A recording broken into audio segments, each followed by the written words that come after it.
Now, are we being misled by claims that plant-based diets are better for us and for the environment? In her book, The Great Plant-Based Con, author Jayne Buxton asks if the environmental arguments for veganism are based on false and misleading statistics. And Jayne joins us now. Good morning to you, Jayne. Thank you so much for talking to us this morning, because it is something that we hear all the time now, is save the planet, go vegan, healthier diet, potentially live longer, go vegan. For you to write a book like this, because I'm sure you're expecting a huge backlash from it, you know, what's your background in this and what made you get into this, I suppose, this topic that can be seen as maybe a bit divisive? Yeah. Well, thank you for having me. It's great to be here. My background is in as an author. I've written fiction and non-fiction, and so the idea of research is not new to me. And I've done research both in a journalistic capacity, an authorial capacity, and previously in my work in as a management consultant. And really, that's how I started on this whole enterprise. Because around 2019, I started to notice that the plant-based messaging was getting ever stronger. It was really ubiquitous. It was a singular message. And I also noticed that some of the facts which were being used to support that message were not facts as I understood them. And so I began the research. And the deeper I dug, the more I went into it, the more I realized that the extent of the misinformation was really extensive, and I felt a book needed to be written. So it's another marketing ploy. Is that what you're saying? Well, it's not. I don't think it's quite that simple. I mean, that's one element of it, which is that big business, big food certainly has an interest in pushing this message, because the vegan movement has opened up an entirely new market for them in terms of vegan processed foods. But they're not the only ones. I think that feeds into a kind of constellation of groups who have an interest in pushing this message. And that includes, the media, who love the headlines on which are based on some of these studies, which, by the way, the studies that say you're going to live longer if you're a vegan, if you dig deep into those studies, they very rarely actually tell you that. That's not the conclusion. So we all need to be alert to that kind of messaging. So that is a form of misinformation, but what do you mean now with misinformation that we're hearing from this vegan constant message in the media? Well, the message that you talked about, which was the best thing you can do to help the planet is to go vegan. So this is a message we see every day in the newspapers, on the news, whatever. Now, contrast that with something that Professor Miles Allen, he's a UK scientist at the University of Oxford, who served on the IPCC's committee on 1.5 degrees. He has stated categorically that if we eliminate the methane from livestock, this will have a very, very minor effect on global warming. Minor effect. We're told that this will be a game changer if we stop eating beef. Minor effect. Those are his words. And he said if we do not address the sources of fossil fuel warming, pretty much nothing else is relevant. Now, that to me is a categoric statement. Even the IPCC has acknowledged in their recent paper that the methane impact has been overstated because of the metrics that are being used. It's been overstated by 3 to 4 times. So we need to put the discussion into that context.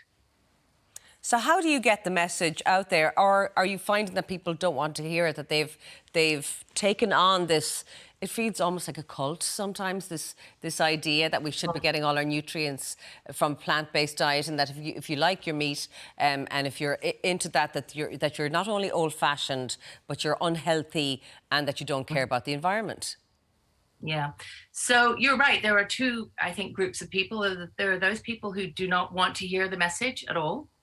And there are those people who are heartily relieved that somebody is saying this. And I've had massive amount of support from those people who've said, I suspected this all along. And now you're giving me the data to talk about this.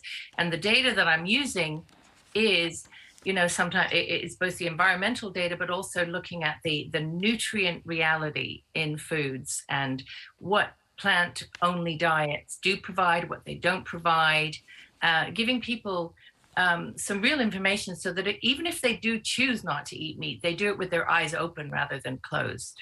It's really interesting from the book as well. You talk about getting in your 5 a day, and that's something we hear as a child. Get in your 5, fruit and vegetables, so important.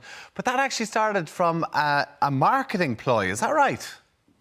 A marketing campaign, yes. And there is no evidence that 5 a day is the magic number or that everybody benefits from 5 a day. What I would really prefer to see is a message which says, eat a wide variety of real foods that are nutrient dense. And that will include fruits and vegetables, but it will also include really nutrient dense animal source foods. What about, meat substitutes that, that have been on the shelf for a long time, these fake meats? When you get into processing food, I mean, isn't the nutritional value of that food diminished by the amount of processing that it goes through? And that stands to reason. Certainly, the processing does diminish the nutrients, that's for sure. But there are other issues with those foods, which is the ingredients which they're made with are nutrient poor to start with. They don't have the same level of the same nutrient profile, and that's been proven in a study by Duke University recently. It's also been proven they don't deliver the same amount of protein or the same quality of protein, and this is why we're seeing in America there's a lawsuit against one of the big plant-based meat companies because they've been overstating the protein content of their product. So for supplements wise, does it not, because people say, well, just take supplements. But is it right that they just don't digest the same as if you'd had it from from a steak, for instance? That is correct. That when you take supplements outside of a food environment, a proper food, a real food, it doesn't interact with the body in the same way. It's not absorbed in the same way. And in some cases, nutrients that are taken in a supplement form can be actually dangerous. Calcium is one of those if you take it outside of a food form. But then you also have to look at the basic question, which is, what is food for? Food is to nourish us, to help us to survive and thrive. So I really question a diet or a dietary approach which says, oh, well, that doesn't matter, we'll just take the pills. That really seems to deny the purpose of food. Jane, do you think this train has left the station? And when you get to the fact that there's a vegan menu in McDonald's, that bastion of meat and everything that goes with it, when you get to that stage, when they've adapted and they've taken it on board, do you think that this train has left the station, that no matter what kind of information you put in front of people now, that it's not going to get through? I have to think not. I have to be positive and hopeful because I think that our future health and the health of our planet depends upon us overturning this singular narrative. So those vegan menus, those restaurants are just doing what they need to do, which is adapt to a market. And it is about marketing and surviving. So, you can't blame them. That's what they're doing. But I think that there is a slight shift now, and my book is falling into that open space where people are willing to talk about the realities of nutrition, and also those realities I was alluding to do with the environment, where we need to accept that giving up meat to save the environment is a little bit like a deck chair rearranging exercise, right? It's not going to move the needle. And we can virtue signal all we want by choosing those vegan options and giving up the meat. But that's really only stopping us from doing what we really need to do, which is address the fossil fuel-based emissions which dominate our economies. Yeah, certainly really is interesting, this. Jayne Buxton, of course, your book is called The Great Plant-Based Con.